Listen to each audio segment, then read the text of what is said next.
गेल्या विधानसभेच्या निवडणुकीत सांगलीतून मी इच्छुक होते, पण पक्षाने यावर्षी थांबण्याचा आदेश दिला, त्यामुळे मी थांबले होते. पण आता इच्छुक असल्याचं मी पक्षाच्या नेत्यांना मार्च महिन्यातच सांगितलं होतं, त्यामुळे यावर्षी थांबणार नाही तर लढणारच, असं काँग्रेसच्या नेत्या जिल्हा मध्यवर्ती बँकेच्या उपाध्यक्ष जयश्रीताई पाटील यांनी स्पष्ट केलं. तर कडेगाव येथे होणाऱ्या स्वर्गीय पतंगराव कदम स्मारकाचं लोकार्पण आणि मेळाव्याला सांगली विधानसभा मतदारसंघातून 15,000 कार्यकर्ते जाणार असल्याचं त्यांनी सांगितलंय. पतंगराव कदम यांच्या पुतळ्याचं अनावरण 5 सप्टेंबर रोजी कडेगाव येथे होणार असून सदर कार्यक्रमासाठी संसदेचे विरोधी पक्षनेते खासदार राहुल गांधी, मल्लिकार्जुन खरगे, शरद पवार, उद्धव ठाकरे यांच्यासह मान्यवर उपस्थित राहणार आहेत. कडेगाव येथे होणाऱ्या या भव्य कार्यक्रमात सहभागी होण्यासाठी आणि त्याच्या नियोजनासाठी जयश्रीताई पाटील यांच्या मार्गदर्शनाखाली भव्य बैठकीचं आयोजन करण्यात आलं होतं. या बैठकीत त्या बोलत होत्या. जयश्रीताई पाटील म्हणाल्या, स्वर्गीय पतंगराव कदम आणि स्वर्गीय मदनभाऊ पाटील यांचे जीवभावाचे संबंध होते.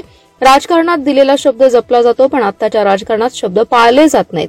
सांगली विधानसभा निवडणुकीसाठी गेल्या वेळी मी इच्छुक होते, पण पक्षाने थांबण्याचे आदेश दिले होते. पक्षाचे आदेश पाळून मी थांबले, पण आता थांबणार नाही. माझी उमेदवारी ही कार्यकर्त्यांची आहे. यावेळी लढण्यासाठी तयारी सुरू केली, माघार घेण्यासाठी नाही. त्यामुळे कोणत्याही परिस्थितीत विधानसभा निवडणूक लढवणार असल्याचं त्यावेळी त्या म्हणाल्या आहेत.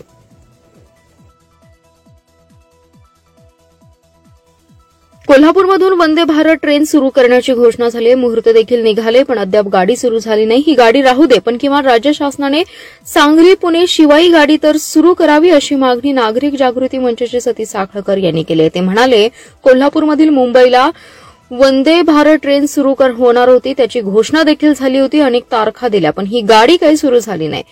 पण सांगली पुणे या शिवाई गाडीला पण ठेंगा मिळालाय. नाशिक कोल्हापूर गेल्या आठवड्यात साताराला पण शिवाई गाडी मिळाली, पण सांगलीला मात्र ही गाडी मिळालेली नाही. सांगलीचे पालकमंत्री असतील अथवा सत्ताधारी पक्षातील आमदार हे नेमके सांगलीसाठी काय करत आहेत, असा सवाल साखळकर यांनी व्यक्त केलाय. कामगारांसाठी भांडी, लाडक्या बहिणीसाठी 1,500 दिले म्हणजे सगळी जबाबदारी संपली असं होत नाही. या पलीकडे जाऊन काम होणं आवश्यक आहे. सांगलीने 10 वर्षात सत्ताधारी खासदार देऊन सुद्धा काही विकास झाला नाही, म्हणून लोकसभेला सत्ताधाऱ्यांना पराभवाला सामोरं जावं लागलंय. आता वंदे भारत ट्रेन नाही, शिवाई गाडी नाही, त्यामुळे येणाऱ्या विधानसभेवर परिणाम होण्याची शक्यता सतीश साखळकर यांनी व्यक्त केली आहे. राष्ट्रकुल संसदीय मंडळ महाराष्ट्र शाखा विधान परिषद उत्कृष्ट संसदपटू पुरस्कार आमदार गोपीचंद पडळकर यांना जाहीर झालाय. हा पुरस्कार सोहळा मंगळवारी विधान भवन येथे राष्ट्रपती यांच्या हस्ते संपन्न होणार आहे. याबाबत राष्ट्रकुल संसदीय सचिव जितेंद्र भोळे यांनी पुरस्कार जाहीर झाल्याचं लेखी पत्र दिलंय. आटपाडी खानापूर मतदारसंघाचा आमदार गोपीचंद पडळकर यांच्या मार्फत संसदपटू म्हणून सन्मान होतोय. आमदार पडळकर यांनी विधान परिषद सदस्यपद स्वीकारल्यापासून अनेक प्रश्न विधानमंडळात ठामपणे मांडून राज्य सरकारकडे पाठपुरावा करून ते सोडवलेले आहेत.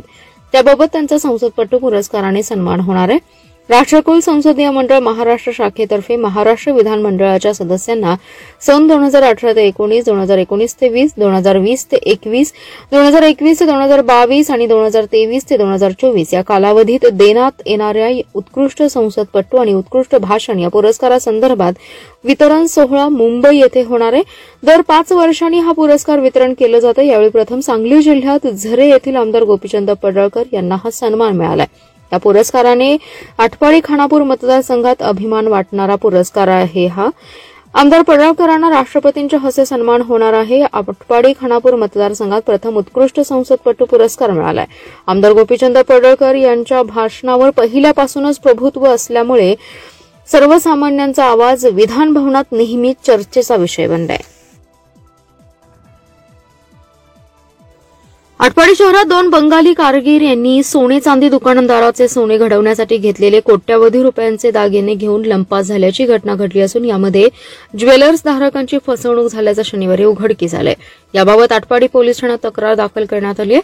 गौतम गोपाल दास त्यांचा साथीदार सौरभ गोपाळ दास यांच्यावर आटपाडी पोलीस ठाण्यात गुन्हा दाखल करण्यात आलाय. आटपाडी शहर, सांगली, सांगोला, कोल्हापूर या भागातील सोने घेऊन पलायन केल्याचं फिर्यादीत नमूद करण्यात आलंय. यासह 1.5 कोटी रोख रक्कम सुद्धा लंपास झाल्याचं सांगण्यात आलंय.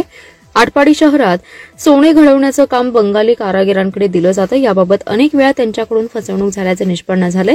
शहरात मेन रोडमध्ये गौतम दास यांचं सोनं घडवण्याचं दुकान आहे.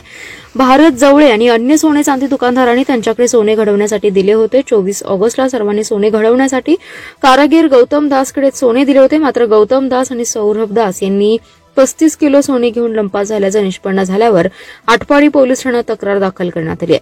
गौतम दास हे कारागीर म्हणून गेले 25 वर्ष आटपाडी शहरात काम करत होते.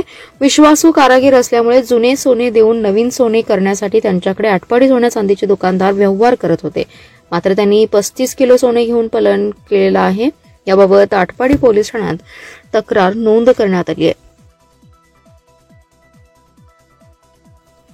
शामराव नगरमधील सांडपाण्याचा निचरा करण्यासाठी महापालिकेने व्यवस्था न केल्याने माजी नगरसेवक अभिजित भोसले, सामाजिक कार्यकर्ते रज्जाक नाईक यांच्यासह स्थानिकांनी सांडपाण्यात उतरून आंदोलन केलं होतं.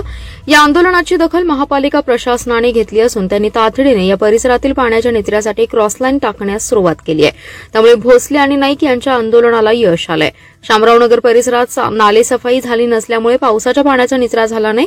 कालिकानगर, गंगोत्रीनगर, कुंभार प्लॉट, सिद्धिविनायक कॉलनी, अनमोल कॉलनी आदी परिसरात ड्रेनेज, गटारी आणि पावसाचं पाणी साचून रस्त्यावर येते. त्यामुळे या परिसरातील नागरिकांना नरक यातना सहन कराव्या लागतात. माजी नगरसेवक अभिजित भोसले, सामाजिक कार्यकर्ते रज्जाक नाईक यांनी सांडपाण्यात उतरून 2 दिवसांपूर्वी निषेध व्यक्त केला. तर येत्या काळात जर काम झालं नाही तर या साचलेल्या पाण्यात आयुक्त आणि सर्व अधिकाऱ्यांचे फोटो लावून पाण्याचा अभिषेक घालण्याचा इशारा दिला होता. त्यानंतर महापालिकेला जाग आली आहे. या परिसरातील सांडपाण्याचा निचरा करण्यासाठी क्रॉसपाईप टाकल्या जात आहेत. शिवाय 2 पोकलेन मशीन आणि जेसीबी मशीनने देखील काम सुरू केलंय. त्यामुळे माजी नगरसेवक अभिजित भोसले आणि सामाजिक कार्यकर्ते रज्जाक नाईक यांनी केलेल्या आंदोलनाला यश आलंय. वाळवा तालुक्यातील एका गावात 75 वर्षाच्या वृद्धेवर युवकाने बलात्कार केल्याचा संतापजनक प्रकार शनिवारी घडलाय. संतप्त नागरिकांनी युवकाला पकडून बेदम चोप दिलाय. पोलिसांनी घटनास्थळी धाव घेऊन सोमनाथ चंद्रकांत शिंदे या संशयिताला ताब्यात घेतले. रात्री उशिरापर्यंत या प्रकरणी गुन्हा दाखल करण्याचं काम सुरू होतं. पीडित वृद्धेवर सांगली येथील सरकारी दवाखान्यात उपचार सुरू आहेत. वृद्धा ही पुतण्याच्या कुटुंबाबरोबर राहत होती.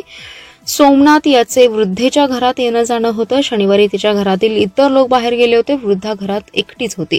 सायंकाळी 4 वाजण्याच्या सुमारास संशयित सोमनाथ हा घरात वृद्धेच्या शिरला. त्यानेही वृद्धेवर बलात्कार केला. तिने आरडाओरडा केल्याने शेजारील महिलांनी वृद्धेच्या घराकडे धाव घेतली. महिलांनी संशयित सोमनाथ याला पकडून चोप दिला. या प्रकाराची माहिती परिसरातील नागरिकांना मिळताच सोमनाथ याला त्यांनी बेदम मारहाण केली. लोकांनी घडलेल्या प्रकाराची माहिती पोलिसांना दिली. सहाय्यक पोलीस निरीक्षक राहुल घुगे यांच्या पथकाने घटनास्थळी धाव घेत सोमनाथ याला ताब्यात घेतले. वृद्धेला इस्लामपूर येथील उपजिल्हा रुग्णालयात उपचारासाठी दाखल करण्यात आले. तिथे नागरिकांनी गर्दी केली होती. पोलीस अधिकाऱ्यांनी रुग्णालयातच वृद्धेचे जबाब घेतले. तिच्यावर प्राथमिक उपचार करून पुढील उपचारासाठी शासकीय रुग्णालयात दाखल करण्यात आले. मिरज तालुक्यातील कौलापूर ते कुमठा फाटा जाणाऱ्या रोडवरून घरी चालत निघालेल्या शाळकरी मुलीला एका भरधाव दुचाकीने जोराची धडक दिली. या अपघातात डोक्याला दुखापत झाल्याने मुलगी गंभीर जखमी झाली. मैथिली विश्वास माळी असं जखमी मुलीचं नाव आहे. सदरचा अपघात हा शनिवारी दुपारी 12:15 वाजण्याच्या सुमारास झालाय.